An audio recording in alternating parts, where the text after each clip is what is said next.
चुनाव हारने के बाद एक एक कर 20 सांसदों ने ममता बनर्जी का साथ छोड़ दिया, लेकिन बिहारी बाबू आज भी दीदी के साथ चट्टान की तरह खड़े हैं। कौन है वो दो जिन्होंने ममता बनर्जी का साथ अभी तक नहीं छोड़ा, आज आपको बताते हैं और उन दोनों के बारे में आपकी क्या राय है, आप मुझे कमेंट में जरूर बताना। नमस्कार, मैं हूं आपके साथ ममता तिवारी और आप देख रहे हैं न्यूज़ 18 का डिजिटल प्लेटफॉर्म। पश्चिम बंगाल की राजनीति में इस समय ममता बनर्जी और टीएमसी पर भूचाल आया हुआ है। इस भूचाल ने टीएमसी के अस्तित्व पर ही संकट खड़ा कर दिया है।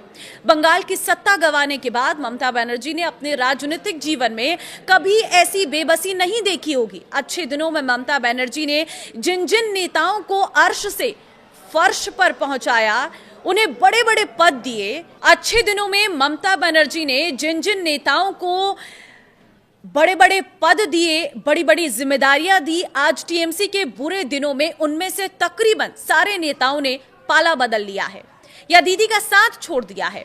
हालात इस कदर बिगड़ चुके हैं कि संसद के दोनों सदनों को मिलाकर टीएमसी के करीब 20 सांसदों ने बगावत का बिगुल फूंकते हुए संसद में अलग गुट बनाकर बैठने तक का मन बना लिया है। लेकिन टीएमसी के इस दुख की घड़ी में दो बिहारी सांसद आज भी चट्टान की तरह ममता के साथ खड़े हैं।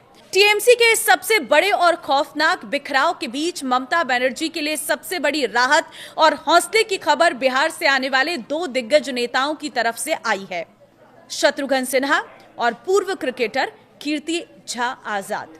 आज भी ममता बनर्जी के पीछे चट्टान की तरह मजबूती से खड़े हैं। जहां बंगाल के अपने सिपह सलाहकार दीदी को अकेले छोड़ रहे हैं, वहीं बिहार के इन दो दिग्गजों ने यह साबित कर दिया है कि वे केवल सत्ता के सुख में नहीं बल्कि संकट के इस दौर में, सबसे बुरे दौर में दीदी के सच्चे और वफादार सिपाही हैं। कब हुई थी दोनों दिग्गजों की टीएमसी में एंट्री, पहले वो बताते हैं। शत्रुघ्न सिन्हा और कीर्ति झा आजाद दोनों ही भारतीय जनता पार्टी के पुराने और कद्दावर चेहरे रहे थे, जिन्होंने बाद में कांग्रेस का रुख किया और ममता बनर्जी के नेतृत्व पर भरोसा जताते हुए तृणमूल कांग्रेस का दामन थामा था। कीर्ति झा आजाद की टीएमसी में एंट्री नवंबर 2021 में हुई थी। आजाद ने ममता बनर्जी की मौजूदगी में टीएमसी की सदस्यता ली थी। ममता ने तुरंत राष्ट्रीय स्तर पर पार्टी का बड़ा चेहरा बनाया। वर्तमान में आजाद पश्चिम बंगाल के वर्धमान दुर्गापुर लोकसभा निर्वाचन क्षेत्र से सांसद हैं। शत्रुघ्न सिन्हा की एंट्री हुई थी मार्च 2022 में टीएमसी में। बॉलीवुड के दिग्गज अभिनेता हैं और पूर्व केंद्रीय मंत्री बिहारी बाबू शत्रुघ्न सिन्हा बाद में आसनसोल से टीएमसी के सांसद चुने गए। ममता बनर्जी ने साल 2022 के उपचुनाव में आसनसोल लोकसभा सीट से उतारकर बंगाल की राजनीति में स्थापित किया। साल 2024 के लोकसभा चुनाव में भी वो जीते हैं। ममता बनर्जी ने इन दोनों बाहरी गैर बंगाली नेताओं को पार्टी के भीतर जो सम्मान और राजनीतिक तरजीह दी है, उसकी मिसाल बंगाल की राजनीति में कम ही मिलती है। ममता बनर्जी ने न केवल इन दोनों नेताओं को चुनावी मैदान में उतारा, बल्कि बंगाली अस्मिता की राजनीति के दौर में भी इन्हें बाहरी होने के तमगे से बचाया।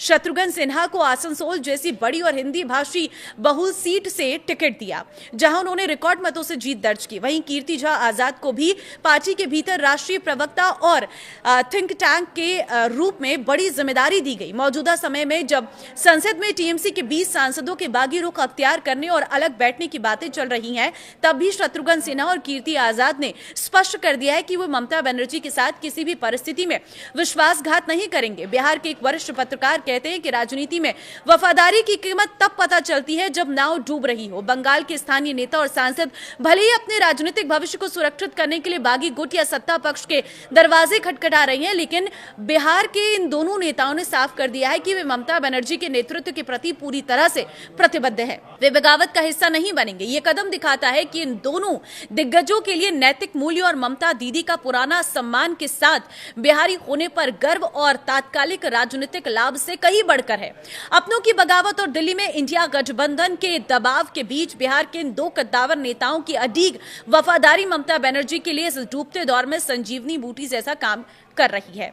ये साफ है कि आने वाले दिनों में जब टीएमसी को नए सिरे से खुद को खड़ा करना होगा, तब बिहार के ये दो बिहारी बाबू ममता बनर्जी के राष्ट्रीय अभियान के सबसे मजबूत और भरोसेमंद स्तंभ साबित होंगे।